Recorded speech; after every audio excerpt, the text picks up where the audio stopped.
বিএনপির দুষ্ট লোকদেরকে তারা অবাধ লাইসেন্স দিয়ে দিয়েছে অপকর্ম করার জন্য আসছে। ইউটিউব খুলে দেখেন, তারপরে ফেসবুক খুলে দেখেন, লিঙ্কডইন খুলে দেখেন, বাইডু খুলে দেখেন, অন্যান্য যে সকল আরও টিকটক খুলে দেখেন, সেখানে নেগেটিভ হোক পজিটিভ হোক, যদি 10টি আপনার খবর থাকে, 10টির মধ্যে 8টি খবরের সঙ্গে আওয়ামী লীগ নামটি জড়িত, পক্ষে হোক বিপক্ষে হোক। ফলে আওয়ামী লীগকে ভোলানো যাচ্ছে না। 1। 2 নম্বরে এই যে জরিপগুলো হচ্ছে, সেই জরিপের যে ফলাফল, সেই ফলাফলটা দুর্ভাগ্যজনক হলেও সত্য যে আওয়ামী লীগের পক্ষে পুরো ফলাফল এরকমই সবার কাছে তুলে ধরা হচ্ছে। কিন্তু বাস্তবে বিষয়টা কি? বাস্তবে যে বিষয়টা কি, এটি আমরা এখনো বুক ফুলিয়ে কিন্তু বলতে পারছি না। কয়েকদিন আগে যেভাবে বলতে পারতাম যে শতভাগ ইলেকশন হচ্ছে, 2 বছরের মধ্যে ইলেকশন হচ্ছে, কিন্তু এই জানুয়ারি মাসে এসে এখন সেই বিশ্বাসটা আর নেই যে ডিসেম্বরের মধ্যে নির্বাচন হবে বা 2026-এর জুনের মধ্যে নির্বাচন হবে। ডক্টর মোহাম্মদ ইউনূসের ঘোষণা মতো একটা একেবারে 100% কনফার্ম, এই কথা ডক্টর ইউনূস সাহেবও বলতে পারবেন না। এবং এখান থেকে আমাদের বেদনার শুরু, কষ্টের শুরু। আবার বিএনপি যে নির্বাচনটা চাচ্ছে 2025 সনের ডিসেম্বরের মধ্যে অথবা 2025 সনের আগস্টের মধ্যে, এটি যে হবে তাও বলতে পারছি না। আবার ছোট ছোট রাজনৈতিক দল যারা সরকারের পক্ষে আছে একদল, আবার বিএনপির পক্ষে আছে একদল, তারা যে সরকারকে খুশি করার জন্য তারা বলছেন যৌক্তিক সময়ে ইলেকশন হবে, তারপর প্রয়োজনীয় সংস্কার শেষে ইলেকশন হবে, এই কথাগুলো তারা বলছে। এটিকে ফেলে দেওয়ার মতো নয়। এখন বাস্তব অবস্থা কি?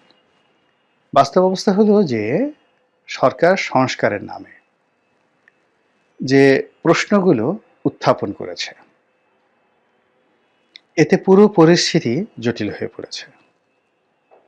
এবং সরকার ইতিমধ্যে সার্কুলার জারি করে ভ্যাট আরোপ করেছে, ফ্ল্যাট ভ্যাট প্রায় 12,000 কোটি টাকা এই অন্তর্বর্তীকালীন সরকার ভ্যাট এবং অতিরিক্ত ট্যাক্স, শুল্ক এবং অবগারি শুল্ক এর মাধ্যমে জনগণের কাছ থেকে নেবে। যদি সরকার খুব স্বল্পতম সময়ের মধ্যে চলে যাওয়ার প্ল্যান তাদের থাকতো, তাহলে এই কাজগুলো কোনো অবস্থাতেই তারা করতো না। তারা একটা লং টার্ম সময় নিয়ে তারা থাকতে চাচ্ছে। তো এই জন্য সরকারের যে অর্থনৈতিক ভিত্তি, এটাকে তারা চলমান রাখতে চাচ্ছে। দ্বিতীয়ত, ব্যাংকিং সেক্টরেও তারা কিন্তু ছাড় দিচ্ছে, এসএলএমের কোম্পানিগুলোকে ছাড় দিচ্ছে, অনেককে তারা ছাড় দিচ্ছে। এর কারণে তারা একটা স্টেবল ইকোনমি রাখতে চাচ্ছে। কিন্তু তারা যদি খুব স্বল্পতম সময় হতো, তাহলে এগুলো নিয়ে তারা মাথা ঘামাতো না। 3 নম্বর হলো যে সবচেয়ে জনপ্রিয় দল বিএনপি। তো বিএনপির দুষ্ট লোকদেরকে তারা অবাধ লাইসেন্স দিয়ে দিয়েছে অপকর্ম করার জন্য। এরপর সন্ত্রাসীদেরকে তারা বলতে গেলে জামাই আদর করছে। সন্ত্রাসীদের বিরুদ্ধে কোনো ব্যবস্থা নিচ্ছে না। এবং আপনাকে একটা ছোট উদাহরণ দিই, যেমন গত শুক্রবার আমি নামাজ পড়ে আসতেছিলাম, ধানমন্ডি 1 নম্বর সড়ক দিয়ে ঢাকা কলেজের দিকে আমি যাচ্ছিলাম। তো 1 নম্বর রাস্তাটা যেখানে শেষ হয়, ওর মোড়েই একটা পুলিশ বক্স আছে। আর ওই পুলিশ বক্সের ঠিক উল্টো দিকে হলো আড়ংয়ের একটা বিশাল শোরুম আছে। এবং ওই জায়গাটা প্রচণ্ড ব্যস্ত, রিক্সা দাঁড়ার সবসময় 24 আওয়ার্সের মধ্যে বেশিরভাগ সময় ব্যস্ত থাকে। তো এইরকম ব্যস্ত জায়গাতে আমি দেখলাম যে পুলিশ বক্সটা খুব সুন্দর করে তৈরি করা হয়েছে। ওটির যে সদর দরজা, ওটি বন্ধ, আর পেছনের দরজা সেটিও বন্ধ, এবং ভিতরে বেশ কয়েকজন পুলিশ বসে খোশ গল্প করছে। আর রাস্তার উল্টো দিকে, যেটি ধানমন্ডির মতো জায়গাতে, এবং তাও আবার 1 নম্বর সড়কে, কল্পনাই করা যায় না, 10 থেকে 12 জন কিশোর গ্যাং, ধারালো চাকু কোমরে তাদের গুজা ছিল, সেইগুলো বের করে কাকে যেন দাবড়াচ্ছে। আর আশেপাশের লোক প্রাণ ভয়ে চিৎকার করে দৌড়ে পালাচ্ছে।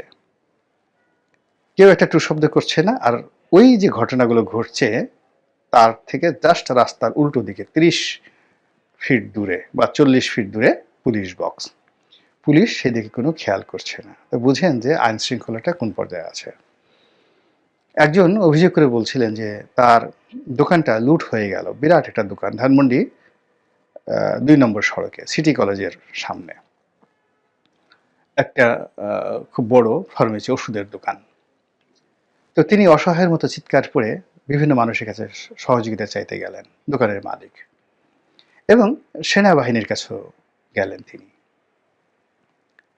তো তিনি খুব অবাক হয়ে কাঁদতে কাঁদতে বললেন আমাকে যে সেনাবাহিনীর যারা কর্মকর্তা ছিলেন তাদেরকে দেখে, টহলরত অবস্থা দেখে আমি আমার প্রাণ পেলাম, মনে হলো যে আমি এখন বেঁচে গেছি। খুব বড় একটা ফার্মেসি, ওষুধের দোকান, সিটি কলেজ এর সঙ্গে পপুলারের ঠিক উল্টো দিকে, একেবারে সম্পূর্ণ লুট করে সন্ত্রাসীরা সেই দোকানটা বন্ধ করে দিয়েছে। তো তিনি এই ঘটনা যখন ঘটছে তখন সেনাবাহিনীর টহল টিমের কাছে গেলেন। সেনাবাহিনীর টহল টিম জাস্ট তার দিকে তাকিয়ে রইল, তার কথা শুনল, তারপরে আবার সেখান থেকে তারা চলে গেল, ডানে বামে কিছুই তাকালো না। তার দোকানটা পরিপূর্ণভাবে লুট হয়ে গেল এবং এখনো পর্যন্ত সেই দোকান সে খুলতে পারেনি। সেই লোক কোনোদিন আওয়ামী লীগ করেনি, জামাতের লোক হিসেবে ওই এলাকাতে ব্যাপকভাবে পরিচিত। তাহলে বোঝার চেষ্টা করেন যে জনপ্রিয়তা কমানোর জন্য কিভাবে মাস্টার প্ল্যান নেওয়া হয়েছে। এক থানার ওসি, আমি জিজ্ঞাসা করলাম, আমার কাছে অনেকে আসে, তো আমি বললাম যে ওসি সাহেব কি করেন? তো বলল ওসি সাহেব তো একটা বিশেষ রাজনৈতিক দলের। কোন দলের? উনি বললেন যে জামাতের। ভালো কথা। তো জামাতের লোক, তার তো সৎ হওয়ার কথা, সৎ হওয়ার কথা। রাজধানীর একটা বড় থানা, খুবই বড় থানার অবস্থা, সৎ হওয়ার কথা। তিনি কিছু করছেন না? বলে যে না, তিনি কিছু করেন না। তিনি কথা শুনেনও না, আজও করেন না, শুধু বসেন আর বড় বড় ফুলের তোড়া আর ফল নিয়ে বিএনপির যারা মনোনয়ন পাবেন এরকম সম্ভাব্য 2-3 জন লোক তাদের বাসায় গিয়ে সকাল বিকাল হাজিরা দিয়ে আসেন। তো এই যে একটা অবস্থা চলছে, এতে স্পষ্টতই বোঝা যাচ্ছে যে কাউকে হেয় করা, ছোট করা, অজনপ্রিয় করার জন্য একটা প্রচেষ্টা চলছে এবং যারা ক্ষমতা আছে এই ক্ষমতাকে প্রলম্বিত করার জন্য একটা প্রচেষ্টা চলছে। কেননা যত বিশৃঙ্খলা হবে, যত দুর্ভিক্ষ হবে, যত অনার সৃষ্টি হবে, এই ক্ষমতা এই সময়টাতে সাধারণত চেঞ্জ হয় না। অশান্তির সময় ক্ষমতা চেঞ্জ হয় না। তো এই দেশটাকে দারিদ্রতার কবলে ফেলার জন্য একটা গ্রুপ কাজ করছে। আর এরই ফাঁকে আওয়ামী লীগের লোকজন যদি হুড় করে ঢুকে পড়ে, তারা যদি জনমত জরিপে ভালো হয়ে যায়, এর কারণে মানুষ তো অতীতকে ভুলে যায়। যে ভুক্তভোগী, যে লোকে যাকে বললাম যার দোকান লুট হয়েছে, তো তিনি বললেন যে আগের জমানাতে তো মায়ের কোলে ছিলাম, আওয়ামী লীগ জমানাতে মায়ের কোলে ছিলাম, কাউকে চাঁদা দিতে হয়নি। আমার এখানে 2-3টা দোকান, আমি তো কাউকে চাঁদা দিইনি কখনো। আমাকে অ্যারেস্ট করছে আওয়ামী লীগের লোকজন, আমি জেলে গেছি, জেল থেকে বের হয়েছি, কিন্তু দোকান থেকে এসে কেউ চাঁদা চাইতে তো সাহস পায়নি। তো এই কথাগুলো সে তো ক্ষোভে বলে ফেলছে, অথচ সে বিএনপি জামাতের একনিষ্ঠ একজন সাপোর্টার। এখন বোঝার চেষ্টা করুন যে জনমত জরিপে এখন কারা এগিয়ে আছে। মহান আল্লাহ আমাদের সবাইকে হেদায়েত দান করুন এবং হেফাজত করুন। আসসালামু আলাইকুম ওয়া রাহমাতুল্লাহি ওয়া বারাকাতুহু।